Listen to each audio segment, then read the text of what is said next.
The Life of Chuck is a movie I've been anticipating for a long while after it premiered at TIFF last year and was poised to be one of the big Oscar players. It won the Audience Award, which is usually a great indication of films that go on to get nominated for Oscars, including Jojo Rabbit, American Fiction. I was really excited for this movie. Mike Flanagan is the director of it, starring Tom Hiddleston, based on a Stephen King short story. Didn't know what to expect, and that's what I also want to prep you guys on. In this review, I'm going to talk about the thematic weight and what this story is broadly about. I am going to go into no specifics because I went into this movie with no specifics, and I think that's the best way to view this movie. I think this movie, The Life of Chuck, is kind of a magic act, and it's the same thing. If you reveal a part of it, the illusion just starts to break, and the wonder of this movie crumbles under it. So I want to keep it as broad as I can while talking about my concerns and criticisms of on this movie and talking about what I liked, because ultimately I did like The Life of Chuck. I think this is a very good movie that I think unfortunately tails out as it goes on. But essentially, The Life of Chuck is, the description is in the title. It is a story that is broadly about the life of this character named Chuck, played by Tom Hiddleston. And it's a story told throughout different sections of this person's life, but we don't really understand what that looks like or what that means to the larger world around him. This is a story that gets broader and then becomes more intimate. The beginning of this film is very broad and very world building, and then the end of this film is very hyper specific, focused on a few characters. And like I said, this is a Stephen King short story. I can be a little hit or miss with Stephen King, completely being honest. There's some of his work that I find really astonishing, and then there's a lot of it that it's never connected to me. Even some of his great books have just never really worked for me. So The Life of Chuck, I was curious what this was going to be. Was it going to be a thriller more in the style of It or Pet Sematary, or was it going to be something a little bit more sentimental, thinking like Shawshank Redemption? This movie kind of meets somewhere in the middle. This film certainly has the thriller aesthetic at times, which is what Mike Flanagan has done very well throughout his career on Netflix, but also it has that sentimentality that his short stories like Shawshank Redemption have. So it's this kind of nice meeting point. And I'll be honest, maybe it was just me. Maybe it's the mindset that I've been in the past few months, maybe with everything going on in the world right now. There was a part of me that was kind of ready to be swept in by sentimental philosophy, which is essentially what this movie is, which is like, what is our existence? What does this mean? What does it mean to be human? What does it mean to live on Earth? And what does it mean to live on an Earth at a very specific time, at a very specific moment, and have all the anxieties that come with living in this very specific moment? And so that was really broadly working for me. And that's primarily the first act of this movie. And I think this is largely successful just due to the Chiwetel Ejiofor performance as Marty Anderson, who is this character experiencing the world as it is.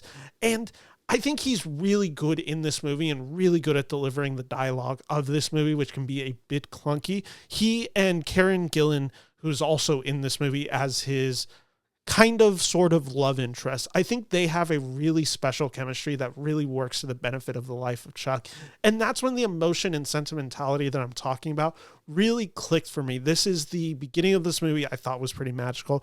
And I think it's also because it's using kind of like what the best of Stephen King does. I think it's what the It film, specifically part 1, does really well, which is using very specific pop culture moments to buy into a idea / nostalgia that really works for me. In this one, there is a lot of ideas of the math and the artistic. And by that, I mean there is a lot of just talk about what it means to be alive through the arts, through dance, through moments like this. And then there's a lot of talk about just how the world works through math. And it's something that is brought up a lot in this, because this is in sorts a twist on a sci-fi story, I would call it. It's not necessarily a science fiction story per se, but it is largely influenced by science fiction. This is one that uses the reference point of Carl Sagan's The Cosmos series, which is a big idea throughout this movie. And that is a reference point that I've understood. That was one that I grew up watching. My dad is a math teacher. Carl Sagan played like a fairly big role. So like I remember hearing the whole idea of the calendar and like we only populate like the last like few seconds on the last day of the calendar, like all of those ideas. And then like I remember the Neil deGrasse Tyson spinoff coming out in like the mid 2010s. Like, so I have a relationship to that. So to see these characters like Ejiofor talk about this in a pretty open way was something that bought into my sentimentality. And like I said, I really was buying into this movie and the performances of this. And I think there is something really special about what this movie captures and what it captures about being alive, what that means and the complications with that. The film, without getting into spoilers, shrinks as it goes on. We start with a broad interpretation and then we start focusing on this guy of Chuck Krantz and who he is, what he actually represents, what his impact on the story is. And they do a very clever job going through that because we are introduced to this character of Chuck early on through like pictures in the background. And like, there's this larger story of like, who is this guy going on? And it's very carefully a mystery that gets revealed to us as the film goes along. And that worked for me. This kind of like subtle, like learn a little bit more about this guy's life and who he is and what he represents and how he impacts the larger story worked for me. So when we get into the second act, which is really when we get to see Tom Hiddleston as this character of Chuck for the first time in the world, there's something really magical about that effect. And I think Tom Hiddleston is giving like a very credible performance in this. He has a American accent, which just, it sounded a little rough at times, but besides that, I think this is a pretty stunning performance from him. I think he's just extremely good in this. And he's also opposite of this actress, and I hope I pronounce her name right, Annalise Basso. She is heavily in the second act. And again, without going into spoilers on who her character is, I think she's also really well matched, and there is a chemistry between the characters of the second act that is very cohesive and really work to the wonders of this. This is a film that, like I talk about the intimacy, as this film becomes more specific, I notice myself dwindling in connection to this story, which was kind of the opposite effect of what this movie should have. The smaller this film goes and the more we dive into this character, I should have more emotional connection, and I had it the opposite. I think the film gets worse as it goes along. And this is a portion of the film that there's a lot of stuff that I really liked about it. I think Mark Hamill gives a very good performance in the third act of this film. I think there's a few performers who come to play in there. There is Mia Sara is in the third act, and I thought she was really good. Kate Siegel's in this as well, and I thought she was really good. Like, there are actors that come to play throughout this movie, and I think the third act heavily relies on them.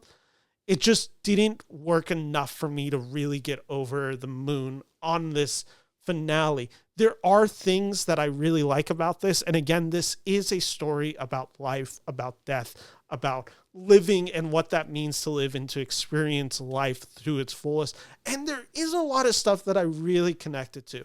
I've talked about this very publicly on this channel, but I have been very deeply affected in the past year regarding stories about life and death. I guess as I get a little bit older, I just turned 27, and I've weirdly been noticing that anxiety that I've never really had about life and about death come through. So there is very profound things in this movie about those ideas that just really moved me and served as something comforting, something therapeutic for me. Those are largely in the first and second act. And like I said, when it's happening like that, I think the film really works wonders. I want to talk about Mike Flanagan a little bit, who is the director and screenplay writer for this film. You may know him from some of his other stuff. He's actually adapted a handful of Stephen King stories at this point. He did Dr. Sleep. He's also been on Netflix. He's done The Haunting of Hill House, The Haunting of Bly Manor, Midnight Mass, The Fall of the House of Usher, all of these horror influenced Netflix stories have been primarily him, and he's had a close working relationship with Stephen King, bringing the stories of Stephen King to life. I think there are good and bad to him as a writer and director, and it's kind of how I feel about most of his filmography. On the positives, I think this is a very captivating cinematic language that he taps into and I think delivers on for the most part in this movie. I think there is some really beautiful, stunning imagery in this movie, especially with this idea of looking at the stars and seeing the cosmos and the ideas of the universe unfolding around you.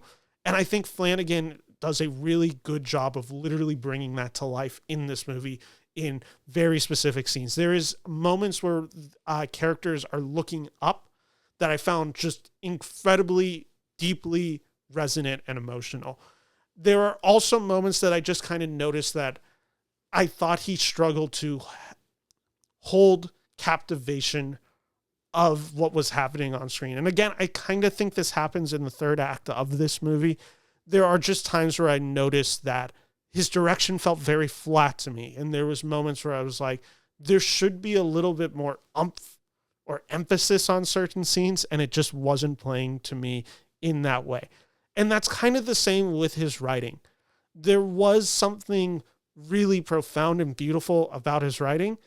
And then there's something also very overwritten about a lot of the dialogue of Life of Chuck. And that comes with the complications of being a movie about life and death, being a movie about all these big ideas, which means you have those qualities in you as a director and as a storyteller that you're getting to play with. But also when you just go too much on it and you emphasize it too much, it kind of becomes a little distracting. And I noticed myself doing that. There are a few times where characters just monologue a lot of big ideas and they're getting it all out there. And when you have an actor like Chiwetel Ejiofor delivering it, it really works to wonders. And then when you have other characters delivering it, I won't spoil them, but like there are other ones that deliver big monologues that just aren't as captivating of a presence as Ejiofor to deliver it. There's also just like a few structural issues that I have with this movie. Nick Offerman is the narrator for this, and there's times where it really works. And Stephen King's movies often have narration in them. I think this was also another issue that I had with another Stephen King story earlier this year, which was The Monkey, which also has just a lot of over-explanation and a voiceover performance that just didn't really work for me. That's kind of the same with this, and I understand the inclination to have Nick Offerman as the narrator of this. And there are certainly scenes where his style of delivery and his ability to hit humor really works to bring this movie to life. And there's a lot of times where you're just like, okay, they have narration just to have narration and to go through a bunch of exposition. And it's just kind of distracting more than it's great. So those are some of the common issues that I had with them. Typically, this is a very well-acted film. I found this a moving film for the most part. I just really wanted this movie to have a stronger finale than it did. I was ready to basically love this movie and profusely talk about it and admit to some of the schmaltz of this movie and the sentimentality that is very overbearing at times in it, while also admitting it was just a movie that hit me here at the right time. Ultimately, this is a movie that has those qualities that I just don't think necessarily sticks the landing. However, I definitely can recommend The Life of Chuck and would suggest you guys go out and see this film because I think there is a lot of things in this movie that people are going to find quite beautiful, quite touching. So even if the full experience doesn't work for you, I think there is enough to recommend here. I am going 3.5 out of 5 stars for The Life of Chuck. So thank you to everyone who's watching this video. I hope you subscribe to this channel. I'll have more reviews coming out soon, including Materialist. I have a Jurassic World screener waiting for me in the next few days. I have a few other reviews coming out, including Elio, and a fun Pixar video coming out in the next week or so. So thank you to everyone watching, and I hope you subscribe for more.